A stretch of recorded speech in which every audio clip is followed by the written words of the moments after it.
Good evening, everyone. Welcome to Evening Dhamma.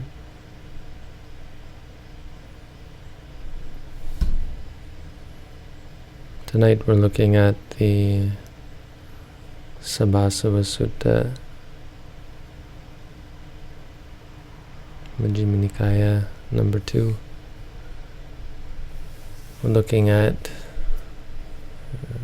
Vinodana Pahataba. Again, we're dealing with the many different aspects of eradicating defilements.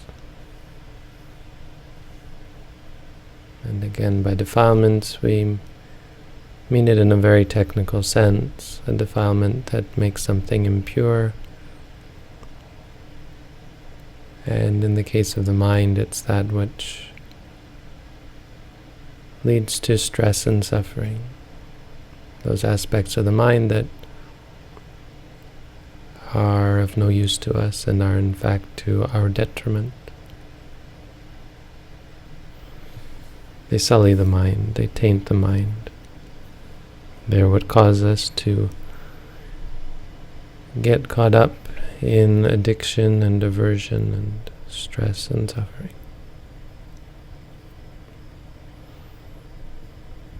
And so if you recall, the most important practice for doing away with defilements, of course, is seeing. It's the first one of the 7. And so we talk about how mindfulness is all about learning to see clearly. Why are we mindful? It's really to see clearly. To see things as they are, and this is what we call vipassana.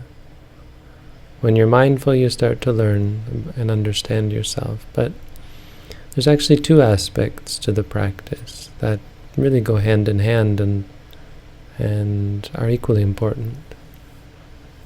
And it's one way of looking at what we call vinodana, the section we're looking at today. Vinodana means to dispel. And so the question is, why don't we see clearly anyway, right? Why don't we see clearly normally? Why do we need to do this special practice to see clearly? And it's because we have darkness, we have clouds, we have defilements covering our minds. So our final goal is to be free from defilements because they're what cause us suffering. But in order to be free from defilements, funny thing is, we actually have to be free from defilements. It's important, it's useful to understand this, what this means. When we talk about being free from defilements in the sense of our goal, we're not actually talking about right here and now being free from defilements. That comes anyway, right? From time to time, we're not angry, we're not greedy. There are times where our minds are quite pure. Now, what we're talking about is, in fact, a uprooting of the causes of defilement, mainly ignorance. Right? Once you see clearly, then the defilements don't come back. For example, if there's something that you dislike, well, by understanding that thing that you dislike and understanding the disliking, you come to see that the thing that you dislike wasn't worth disliking, and the dislike had no benefit or purpose, and was in fact harmful to you. When you see that, then you're disinclined to it. But in order to see that, you have to be free, your mind has to be free from defilement. And so really that's a lot about what this sutta is about. It's about the different ways in which we support our minds to see clearly, how we cultivate and we protect our minds and encourage our minds to see more clearly. And so a big part of mindfulness is not just about seeing clearly, but is in fact about purifying the mind momentarily. we call momentary concentration. So there's a lot of talk in Buddhism about entering into the jhanas. I mean, the Buddha talked a lot about these, and he explained it as momentary or temporary cessation of defilement. It's a pure state. A jhana is a state that is free from any kind of desire or aversion. And so that's what we're doing when we're being mindful. We're cultivating this momentarily.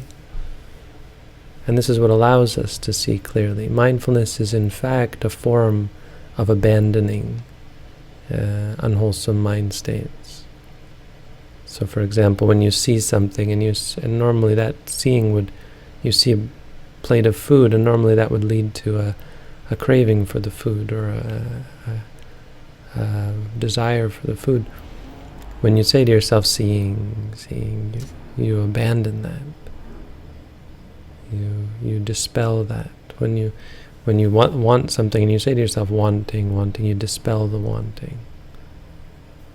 It's a form of cleansing the mind. But I think what this section is talking about is something a little different that is also quite useful. And remember, these later sections are, except for the last one, and the one we'll do next time, are mainly about auxiliary practices, ancillary practices, practices that are supportive.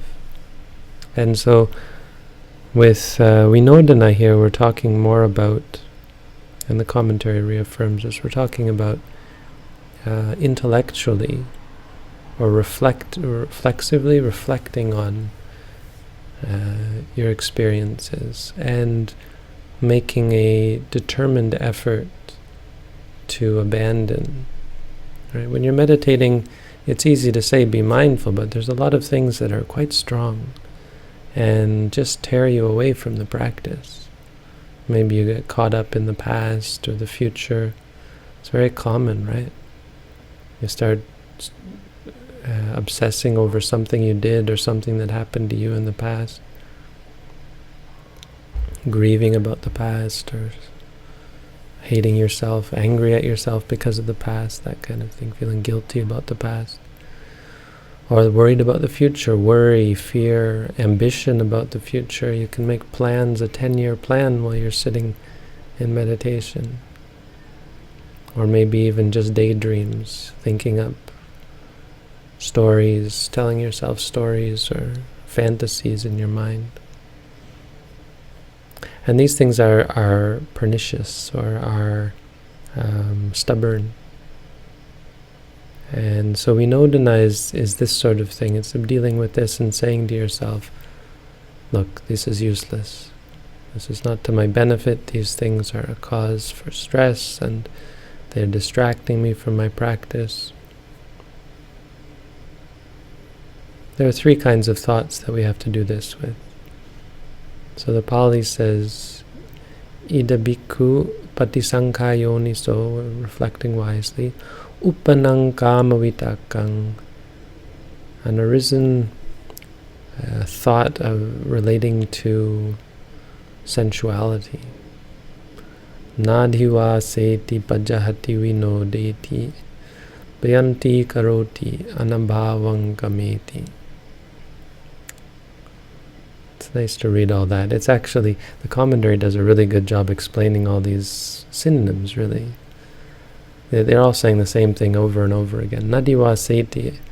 Adivaseti is referring to an earlier section on being patient with, bearing with. So these things one doesn't bear with. One doesn't endure these kind of thoughts. If one is caught up in sensuality, thinking about sights and sounds and smells and tastes and feelings and thoughts, sensual experiences that are pleasant, right? One gets caught up in those. One banishes them. One doesn't endure that thought and let it continue, right? One doesn't get caught up in the thought. Pajahati, one abandons it, right? Yeah, abandons. Vinodeti, dispels it. Bhyanti karoti, makes it go away. Anabhavangameti, causes it to go to oblivion. Basically saying the same thing. And there's different ways. I mean, it's basically talking about reassuring yourself, or giving yourself a pep talk and say, look, yeah, these thoughts, don't go there. It's making a decision, really. Hey, I've come here to meditate, or what am I doing as a human being? I've been born as a human being. I should take this opportunity that I've come in contact with the Buddha's teaching and I have my health to keep my mind focused on reality. So with sensuality, and the second one is with ill will or anger, any thoughts of anger when we are upset at someone, or thinking about enmity and revenge and that kind of thing. And the third one is vihingsa, wanting to harm others, or I don't really know. They always get confused about the difference between those two, but basically anything to do with greed, anger, and delusion. Any kind of bad intention in the mind. And that's right, that's what he says at the end. Upanupane papake akusale dhamme. Arisen evil, unwholesome dhammas.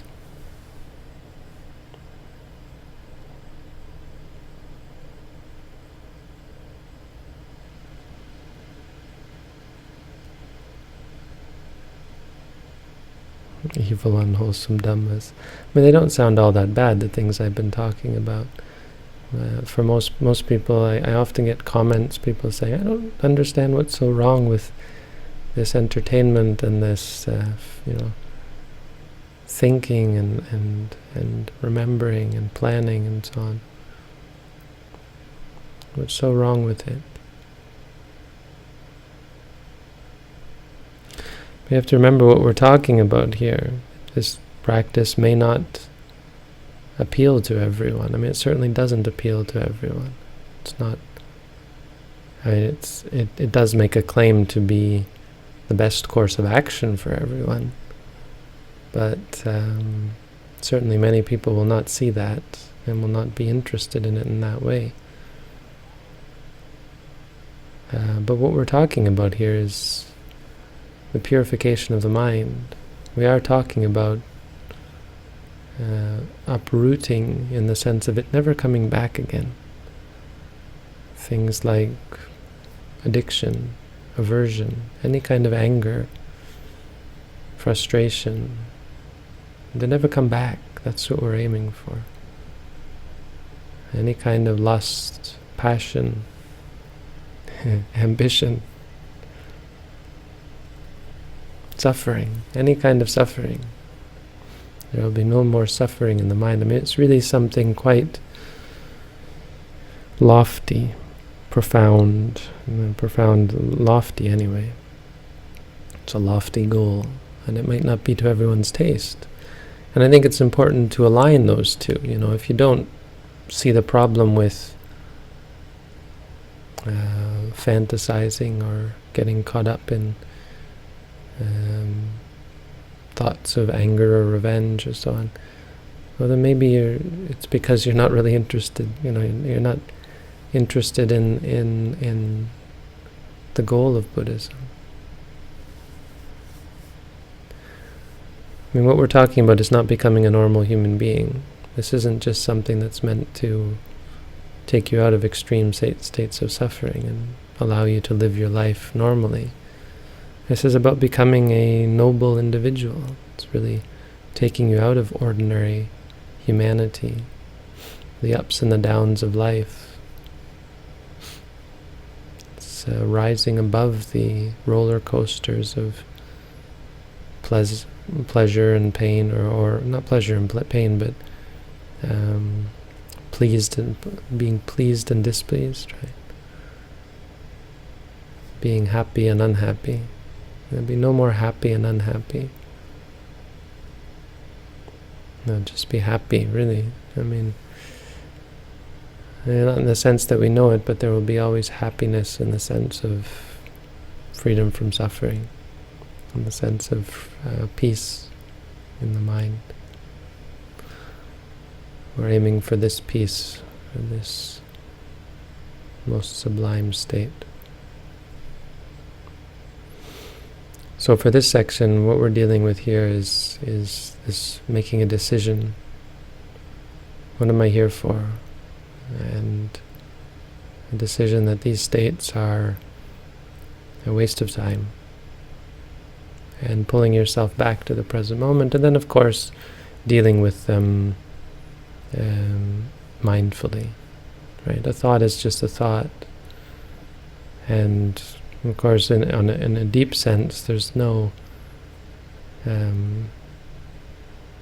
there's no need for the intellectualization, because you see that a thought is just a thought, an experience is just an experience, and you see that there is no inherent attractiveness or repulsiveness to any experience. Right? That every experience is neutral, it is what it is. And we've simply developed excitement, different kinds of excitement that that causes us to hurt ourselves. And experiences don't actually cause us stress or suffering. It's our reactions to them. It's our states of excitement and allowing ourselves to make more out of things than they actually are. I mean, all of this kind of teaching and reminding yourself of these sorts of concepts is really what the Buddha's talking about, the sort of thing he's talking about here, I think. He's talking about telling yourself and teaching yourself and pointing out, this is not useful. Being able to decide this path that I'm going down in my mind, this way that I'm focusing my mind, this way of acting, way of behaving mentally is wrong. Wrong for me. It doesn't bring me happiness, it doesn't bring me peace, it doesn't make me a better person for myself or others in any way. And so you abandon it and switch to being mindful instead of focusing on the content of a thought and getting caught up in it in any way. A thought is just a thought. I mean, it's very important Buddhist theory, the Buddhist concept. If you want to understand this, what the Buddha taught, or how the Buddha taught, or the Buddha's exhortation, it was that seeing should just be seeing, hearing should just be hearing, sensing should be sensing, thinking should be thinking. No more, no less. And if we look at reality in this way, we'll see we'll gain some novel realizations that allow us to free our minds. Really, truly free our minds and feel the freedom of purity. So one more section, then the next time we'll have the last section. Then maybe we'll go back to the Dhammapada. That's all for tonight. We'll take some questions. How can someone know if she is escaping her life or if she is really following her inner call to become a nun?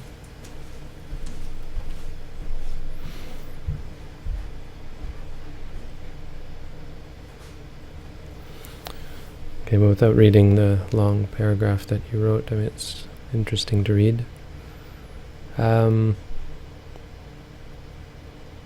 I think if your intention, I mean, there are many reasons to ordain, and people ordain for all sorts of reasons, and it makes for a very colorful community. But if you really want to ordain for the right reasons, it should be because you want to practice meditation. That and only that. If you have some other romantic ideas about living the monastic life or living in the forest or that kind of thing, it's problematic, and it will be a problem for you and your community. I mean, it leads to communities that are often off base. So you have to ask yourself why you're doing it and be clear about why you're doing it. And that being said, there are people who ordain for mundane reasons and end up going on to becoming enlightened. It's not something you should worry too much about. If you'd like to ordain, well, just make sure you have good intentions and you're not ordaining for bad reasons.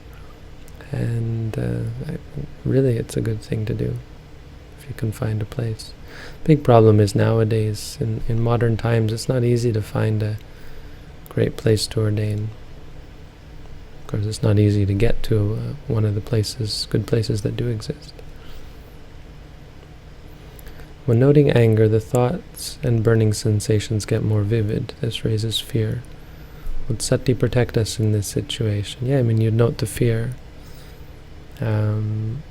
Really, that's what it's all about. It's about vividly experiencing these things, the thoughts and the burning sensations. They're not the problem. The problem is your reactions, your fear, and so on. And so do that, go through that to the point where you see that and you start to become resilient so that these thoughts and burning sensations don't have power over you.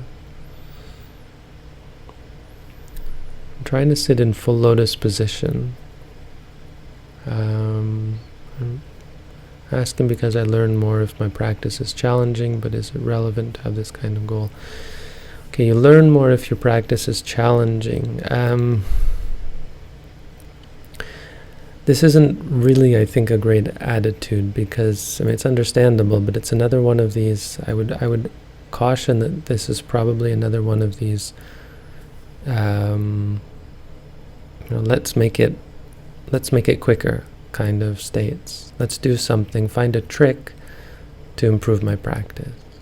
And there are no tricks to improving your practice. Trying to find a trick is in and of itself going to hinder your practice. You should practice some mundane old practice. Sit with your legs, one leg in front of the other, and just slog through it without trying to find any trick. The full lotus position is arguably better for samatha practice. I would argue that it's not better for vipassana practice for a couple of reasons. For this reason, because it's just a trick. It's not, insight doesn't have anything to do with that.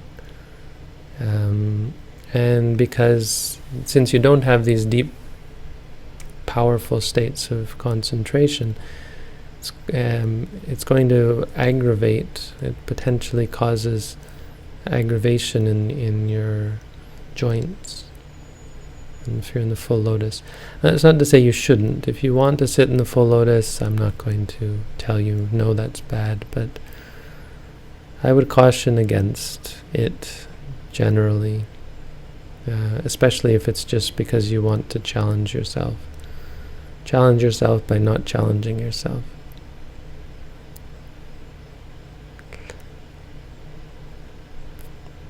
Does this recent eclipse have any meaning? I think it means that the moon came between the earth and the sun. I'm not sure about that. It could also mean that Rahu has eats the sun, swallows the sun for a period of time. Rahu is a demon or god. You pick. Dear Bhante, is dukkha and suffering the same? Well, suffering is an English word, and I'm not being facetious by saying that, because dukkha is translated in different ways, but generally the answer I would give is yes, but it's hard to say. It depends what you mean by suffering. And maybe it depends what you mean by dukkha as well, but generally that's dukkha is translated as suffering. Does the term Buddha nature also play a role in Theravada?